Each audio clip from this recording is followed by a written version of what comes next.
একজন drug addicted. আপনার ছেলে একটা জানোয়ার।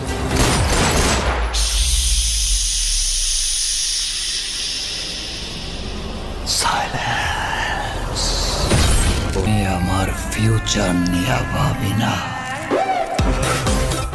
অতীত নিয়েও ভাবি না। আমি শুধু একটা জিনিসই ভাবি, নিতু শুধুই আমার। নিতুরে না পারলে আমি পুরা দুনিয়া বরবাদ করে দিতে পারি। এই জিল্লা মালদে।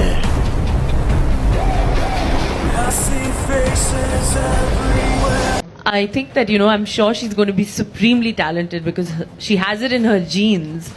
And I mean, she's looking amazing. She's looking gorgeous. And I truly believe that with her beauty and her talent, বাংলাদেশের সুপারস্টার শাকিব খানের দীর্ঘ ক্যারিয়ারের সফলতার চূড়ান্ত পর্যায়ে পৌঁছে গিয়েছেন তিনি। তুফান রিলিজের পর টলিউড ঢালিউড ছাড়িয়ে বলিউডেও শাকিবের নাম ছড়িয়েছে। দ্যাটস ওয়াই বাই বরবাদ সিনেমার ফার্স্ট লুক প্রকাশের পর ঢালিউডের ন্যাশনাল কুইন এবং এশিয়া মহাদেশের সবচেয়ে সুন্দরী নায়িকা কারিশমা কাপুর খান শাকিব খানকে নিয়ে ইতিহাসে প্রথমবার মন্তব্য করেছেন।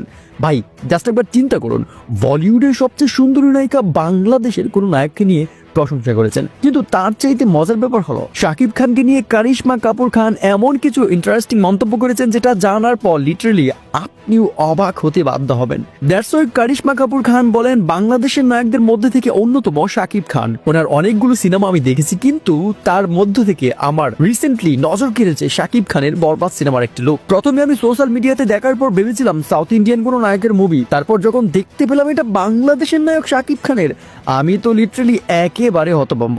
সেই সময় সাংবাদিকদের কারিশমা কাপুর খান বলেন, বলিউডে যেভাবে সালমান খান, শাহরুখ খান, আমির খান রাজত্ব করছে, ঠিক একইভাবে বাংলাদেশেও শাকিব খান একমাত্র তিনি রাজত্ব করছেন। প্রিয় দর্শক, শাকিব খানকে ভালোবাসলে সাবস্ক্রাইব।